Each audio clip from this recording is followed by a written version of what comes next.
Dear friends, మన film ఇండస్ట్రీలో హీరోలు తమ రేంజ్ని బట్టి, కెపాసిటీని బట్టి ఒక్కొక్క సినిమాకి 10 కోట్ల నుంచి 100 కోట్ల వరకు తీసుకుంటున్నారంట. కొంతమంది అయితే రెమ్యునరేషన్ ఏం తీసుకోకుండా ఆ సినిమా మీద రైట్స్, కొన్ని ఏరియా రైట్స్ తీసుకుంటున్నారు. దాంట్లో వచ్చే ప్రాఫిట్ అంతా వాళ్ళకే చెందుతుందంట. కాకపోతే ఒకప్పుడు 1000 రూపాయల నుంచి 10,000 తీసుకుంటే చాలా గొప్ప, తర్వాత 50,000, తర్వాత 1,00,000, తర్వాత 10 లక్షలు ఒక్కొక్క హీరో పోటీ పడేవారంట అప్పట్లో అండి, పారితోషికాలు తీసుకోవడానికి, రెమ్యునరేషన్ తీసుకోవడానికి. అంటే నేను ఇంత తీసుకున్నాను, ఇంత టాప్ అని ఒక ర్యాంకింగ్ టైప్ అనమాట. అప్పట్లో 1 కోటి రూపాయలు అనేది చాలా ఎక్కువ అండి. మనం జనరల్గా ఏమనుకుంటాం, అమితాబ్ బచ్చన్ ఉన్నారు టాప్ నార్త్లో, ఆయనే తీసుకుంటారు 1 కోటి రూపాయలు అనుకుంటాం. ఆయన మించి 1992లో ఆపద్బాంధవుడు మూవీ రిలీజ్ అయింది. చిరంజీవి గారు ఆ సినిమాకి 1,25,00,000 తీసుకున్నారండి.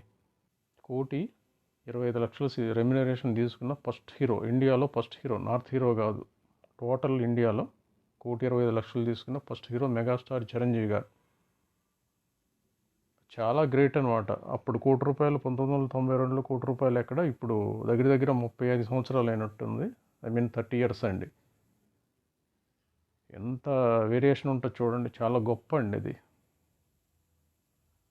ఎందుకంటే కోటి అనేది అది ఈ రోజుల్లో పెద్ద విషయం కాకపోవచ్చు, కానీ 1992లో 1 కోటి రూపాయలు తీసుకోవడం అంటే నోరు ఎలబెట్టేయడమే.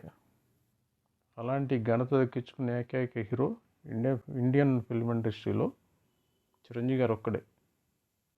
ఆయన అప్పుడు బాగా పీక్లో ఉన్నాడండి. ఇంకా చిరంజీవితో సినిమా మొదలు పెడితే సూపర్ హిట్. ఇప్పటికి ఆయనే. అలాంటి టైంలో 1 కోటి రూపాయలు తీసుకుని రికార్డ్ బ్రేక్ చేశాడండి. మన ఇండియాలో ఉన్న మ్యాగజైన్లో స్టార్ డస్ట్ అని అప్పట్లో వచ్చేదట, అదొకటి వీక్ మ్యాగజైన్లో బిగ్గర్ దాన్ బచ్చన్ అని ఇచ్చారు. బిగ్గర్ దాన్ బచ్చన్ అంటే అర్థం చేసుకోండి, బచ్చన్ కన్నా చాలా ఎక్కువ. 1 కోటి రూపాయల రెమ్యునరేషన్ అంటే అది ఆ రోజుల్లో చెప్పే విషయం కాదండి. ఇప్పుడు ఊహించుకున్న మనకి చాలా సర్ప్రైజింగ్గా ఉంటుందండి. ఆ ఘనత ఒక్క మెగాస్టార్కి దక్కిందండి.